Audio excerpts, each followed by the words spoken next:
Assalamualaikum warahmatullahi wabarakatuh. Salam sejahtera untuk kita semuanya. Bapak Ibu yang menonton video ini, saya akan sedikit berbagi tentang kurikulum merdeka. Penasaran dengan kurikulum merdeka? Bagaimana kurikulum merdeka? Nah, di sini ada 4 poin yang akan saya jelaskan, yaitu yang pertama, mengapa kurikulum perlu dirubah? Kemudian, pengertian kurikulum merdeka itu seperti apa? Yang ketiga, kurikulum operasional satuan pendidikan pada pembelajaran. Dan yang keempat, istilah baru pada kurikulum merdeka, yaitu capaian pembelajaran, tujuan pembelajaran, alur tujuan pembelajaran, dan modul ajar. Mari kita simak. Poin pertama yang akan kita bahas adalah mengapa kurikulum perlu dirubah. Untuk faktor yang pertama, adanya perbedaan siswa dulu dengan sekarang, dipengaruhi oleh perkembangan zaman, sehingga siswa sekarang memiliki pilihan cita-cita yang lebih beragam dibandingkan siswa yang dulu. Ada yang ingin menjadi YouTuber, ada yang ingin menjadi koki, atlet profesional, bahkan ada yang bercita-cita ingin menjadi seorang make up profesional. Kalau dulu kan belum ada ya siswa yang bercita-cita seperti itu. Nah, oleh karena itu siswa sekarang memerlukan kurikulum yang disesuaikan dengan perkembangan zaman, sehingga dapat menuntun siswa. Faktor yang kedua, ada faktor lain yang memaksa atau membuat kurikulum itu perlu dirubah. Yang pertama yaitu perubahan iklim global. Kita kenal ada istilah global warming, betul tidak? Sehingga kita mengharuskan siswa untuk menghemat penggunaan sampah atau menghemat penggunaan benda-benda, ya. Kemudian ada juga teknologi digital yang semakin canggih. Kita harus menuntun siswa kita untuk dapat menggunakan teknologi ini. Oleh karena itu kurikulum perlu dirubah. Kalau kita masih menggunakan kurikulum terdahulu, maka siswa kita tidak dapat mencapai kemampuan ini. Adanya industri multinasional juga, kemudian adanya transformasi budaya, sehingga menuntun kita para pendidik untuk menyiapkan siswa memiliki wawasan global. Setelah kita mengetahui kenapa kurikulum harus dirubah, maka kita juga harus tahu bagaimana itu kurikulum merdeka. Kurikulum merdeka adalah kurikulum yang memerdekakan murid dalam memilih kebutuhan belajarnya. Kurikulum yang memiliki transformasi pembelajaran dengan paradigma baru yang menekankan bukan pada banyaknya materi atau konten, tetapi pada materi esensial secara mendalam. Kurikulum merdeka mencetak siswa agar dapat memiliki kompetensi bukan hanya di kancah lokal, namun juga nasional dan global. Pada kurikulum merdeka, salah satunya menggunakan siklus pembelajaran inquiry, yaitu mencetak siswa karena dalam pembelajarannya membuat siswa memiliki rasa ingin tahu, mencari tahu, memilah informasi, membuat koneksi dengan topik lain secara mendalam, atau mengambil makna dari topik yang dipelajari. Tentunya memiliki aksi atau tindakan nyata sesuai dengan basis profil pelajar Pancasila. Perlu dikenalkan juga profil pelajar Pancasila yang menjadi acuan utama pada kurikulum merdeka ini, yaitu disingkat menjadi P5, profil pelajar Pancasila. Yang pertama, beriman bertakwa kepada Tuhan yang Maha Esa dan berakhlak mulia, diutamakan. Yang kedua, siswa harus mandiri. Yang ketiga, bernalar kritis, kreatif. Yang keempat, siswa mau bergotong royong.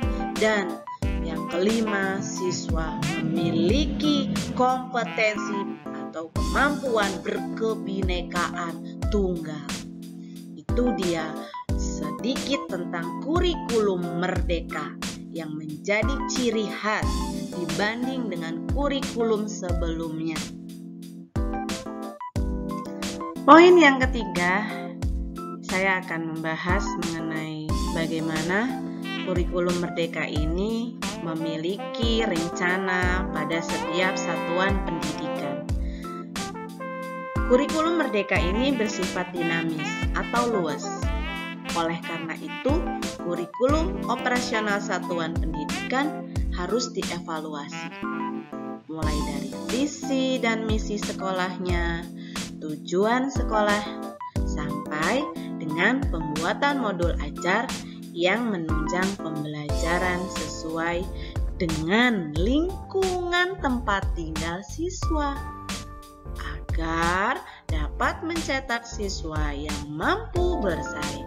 Jadi, dalam hal ini, kurikulum sekolah harus mengevaluasi, menyesuaikan visi dan misinya, serta tujuan dan modul ajar yang akan digunakan guru harus disesuaikan dengan tempat tinggal siswa. Jika siswa berada di tempat tinggal daerah pegunungan, maka harus bagaimana visi misi sekolah yang tepat, tujuan serta modul ajar yang digunakan guru. Tidak mungkin visi misi sekolah dan tujuan serta modul ajar sekolah yang ada di lingkungan pegunungan akan sama dengan sekolah yang berada dekat pantai. Oleh karena itu, di sini ada 5 prinsip pengembangan kurikulum operasional satuan pendidikan Bapak Ibu.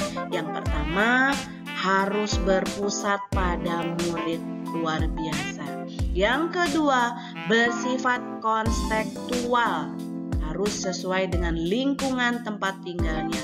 Kemudian esensial, yang penting secara mendalam dipelajari oleh siswa. Akuntabel, dan yang kelima, melibatkan berbagai pemangku kepentingan yang akan membantu proses pembelajaran di sekolah. Seperti itu Ibu-ibu Bapak Ibu sudah poin yang ketiga yang dibahas. Kita akan menuju poin yang keempat. Untuk poin yang terakhir ini, ada istilah dalam kurikulum merdeka yang perlu Bapak Ibu ketahui para pendidik, dan juga tidak ada salahnya para wali murid juga mengetahui. Apa saja? Yang pertama adalah tentang CP atau capaian pembelajaran, yang tentunya setara dengan kompetensi inti dan kompetensi dasar pada kurikulum 2013. Di sini siswa akan dibagi menjadi beberapa fase. Fase yang pertama disebut fase A.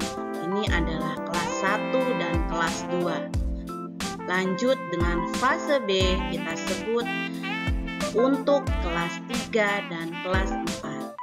Ada fase C, kelas 5 dan kelas 6. 3 fase yaitu fase A, B, dan C merupakan fase atau 3 fase yang ada di sekolah dasar. Lalu bagaimana untuk tingkat PAUD? Nah, tingkat PAUD kita sebut sebagai pondasi dasar sebelum masuk ke fase A. Jadi, di sini pembelajaran dibagi berdasarkan fase ya Bapak Ibu, bukan lagi materi dibagi berdasarkan kelas 1 dan kelas 2. Kemudian beranjak ke fase D, khusus untuk kelas 7 sampai dengan kelas 9 sekolah menengah pertama. Lanjut ke fase E, khusus untuk kelas 10 pada sekolah menengah atas. Dan yang terakhir fase F, kelas 11 dan 12 sekolah menengah atas. Ada lagi istilah yang disebut TP atau tujuan pembelajaran yang nanti akan dikembangkan pada modul ajar.